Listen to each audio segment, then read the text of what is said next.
नमस्कार, मैं हूं आपके साथ मनीषा सिंह और आप देख रहे हैं प्राइम न्यूज। तो चलिए शुरू करते हैं खबरों का सिलसिला।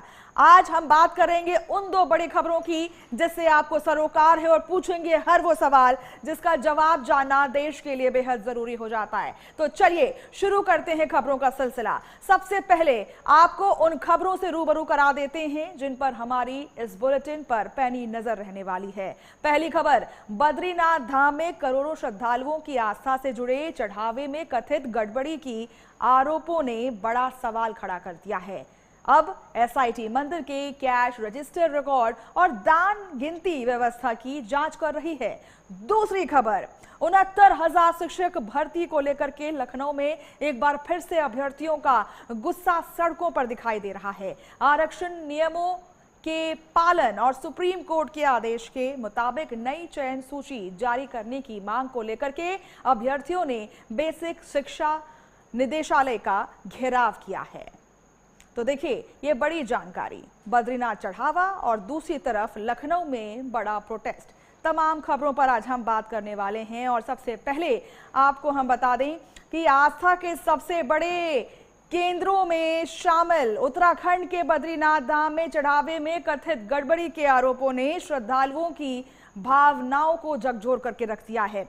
करोड़ों श्रद्धालु भगवान बद्री विशाल के चरणों में अपनी श्रद्धा और विश्वास के साथ दान अर्पित करते हैं। ये केवल धन नहीं है बल्कि उनकी आस्था, विश्वास और समर्पण का प्रतीक होता है। ऐसे में चढ़ावे में कथित अनियमितता की खबरें समय आने के बाद जांच कर दी गई है। मामले की जांच कर रही एसआईटी ने बद्रीनाथ मंदिर परिसर में दान की गिनती से जुड़े कैश रजिस्टर और रिकॉर्ड का निरीक्षण किया है। जांच टीम ने उस स्थान का भी बारीकी से निरीक्षण किया जहां श्रद्धालुओं के चढ़ावे की गिनती की जाती है।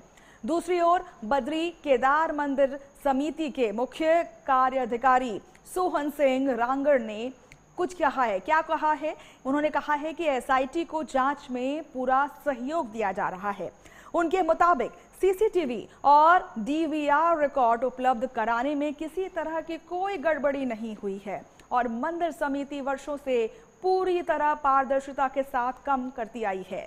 देश अभी अयोध्या के राम मंदिर में करोड़ों श्रद्धालुओं की आस्था और चढ़ावे को लेकर के बनी पारदर्शी व्यवस्था का साक्षी है, जहां हर दान को श्रद्धा के साथ सुरक्षित और व्यवस्थित तरीके से दर्ज किया जाता है। ऐसे में बद्रीनाथ धाम से जुड़ा ये मामला सिर्फ आर्थिक जांच नहीं बल्कि करोड़ों श्रद्धालुओं के विश्वास से जुड़ा हुआ विषय है। अब सभी की निगाहें एसआईटी की जांच पर टिकी हुई हैं। आखिर सच्चाई क्या है और आस्था से जुड़े इस मामले में जिम्मेदारी किसकी तय होती है? तमाम बड़े सवाल हैं जो अब पूछा जा रहा है।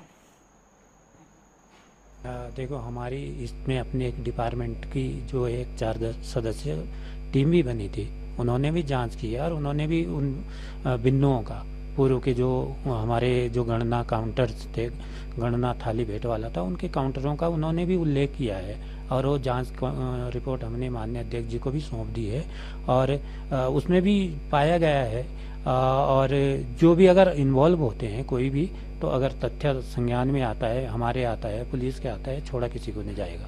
तो सवाल सबसे बड़ा ये है ना कि ये पैसा कहाँ गया?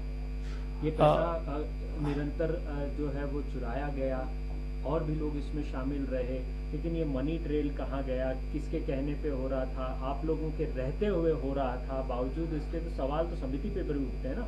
हाँ, ये हम इस चीज़ को मानते हैं कि जो कुछ चीज़ें हुई है, चूँकि अब एफआईआर हो चुकी है और पुलिस उसमें सघन जांच भी कर रही है, उनके जो भी ठिकाने होंगे वहाँ पे भी वो चीज़ें देखी जाएगी। उनके अकाउंट के बारे में हमने सारा उनका डिटेल्स भेज दिया है। तो अगर कोई ऐसी होती है तो पुलिस की एक स्वतंत्र एजेंसी जांच कर रही है और मंदिर समिति से बाहर की एजेंसी जांच कर रही है। तो हमारी तरफ से उनके लिए कोई भी इस तरह की ये नहीं है कि आप ये दबाव करें, वो करें, वो स्वतंत्र है। जो भी अगर पाया जाता है तो उनके लिए वो आप कार्रवाई जो भी कर सकते हैं करना चाहिए। आपने खुद भी बताया कि आप लोगों ने भी जांच की है, तो अन्य और कोई जो संदिग्ध है आपके साथ अभी तक तो कोई ऐसा विशेष रूप से कोई संदिग्ध नहीं आया है। अगर नहीं आया है, अगर आता भी है तो हमारा जो डिपार्टमेंट जो भी कार्रवाई है, चाहे स्पष्टीकरण लेना हो चाहे अन्य कार्रवाई हो, और चूंकि एक शासन स्तर से एक अलग टीम भी गठित हो गई है, वो भी जांच के लिए आएगी है,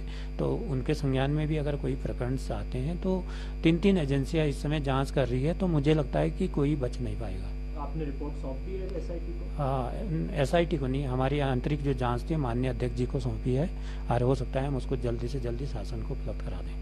थैंक यू सर। और इस खबर पर मदन सिंह हमारे साथ लाइव जुड़ चुके हैं। मदन, देखिए तमाम सवाल अब खड़े हो रहे हैं। जिस तरीके से राम मंदिर पर सवाल उठ रहे थे, अब देखिए तमाम सवाल बद्रीनाथ पर भी उठ रहे हैं, तमाम अदर मंदिर पर भी उठ रहे हैं। ऐसे में क्या कुछ सवाल देखने को मिल रहे हैं और इसका जवाब क्या मिल रहा है? क्योंकि देखिए बीकेटीसी की तरफ से एक बयान जारी किया गया, जो हमने अभी दर्शकों को समझाने की कोशिश की कि आखिर उस बयान में क्या था, तो इसको लेकर के देखिए अब तमाम बयानबाजी शुरू हो चुकी है। मदन सिंह, हाँ, निश्चित तौर पर जिस तरीके की परिस्थितियां बनी हुई है, 3 समितियां जांच कर रही है, एसआईटी जांच कर रही है, उसके साथ ही स्थानीय प्रशासन वहां पर जांच कर रहा है, मंदिर समिति भी आंतरिक जांच चल रही है। लेकिन जांच का अगर निचोड़ देखें तो अभी तक सिर्फ एक गिरफ्तारी हुई है और उसी पे सभी की निगाहें टिकी हुई है कि आखिर बयानों में क्या सामने निकल करके आता है। नौटियाल की गिरफ्तारी हुई है, नौटियाल क्या बयान देते हैं, क्या किसी और का नाम लेते हैं, और इसको लेकर कहीं ना कहीं अब सियासत भी शुरू हो गई है। जैसे कि हमने देखा कि बीकेटीसी के जो अध्यक्ष है, उन्होंने जो पूर्व अध्यक्ष है गणेश गोदियाल, उन पर सवाल खड़े किए हैं कि उन्होंने जो है नौटियाल को एक स्पेशल पद के तहत वहां पर रखा गया था। उसके साथ ही आज गणेश गोदियाल ने भी प्रेस वार्ता करके कहा है कि उनका जो कार्यकाल है बिल्कुल स्वच्छ रहा है। लेकिन अगर एसआईटी की जांच प्रक्रिया जारी है, ऐसे में अभी तक क्या प्रगति देखने को मिल रही है इस प्रक्रिया में? हाँ, देखिए एसआईटी की जांच निश्चित तौर पर अभी चल रही है और जो एक गिरफ्तारी हुई है उसको लेके ही छानबीन चल रही है। मंदिर परिषद के तमाम लोगों के बयानबाजी अभी तक ली गई है, लेकिन जो एसआईटी की जांच चल रही है उसमें ये चीज स्पष्ट रूप से सामने निकल करके आ रही है कि इसके पीछे कहीं ना कहीं किसी और का भी बड़ा हाथ हो सकता है और कई बड़े लोगों के हाथ इसमें हो सकते हैं, क्योंकि वो अकेला आदमी इस तरीके से काफी समय से जो है वहाँ पर मंदिर का जो दान है उसमें चोरी कर रहा था। तो निश्चित तौर पर किसी का शेयर जरूर रही होगी और उसी को लेकर सवाल खड़े हो रहे हैं। ठीक है, बहुत बहुत शुक्रिया मदन हमारे साथ जुड़ने के लिए, तमाम जानकारी हमसे साझा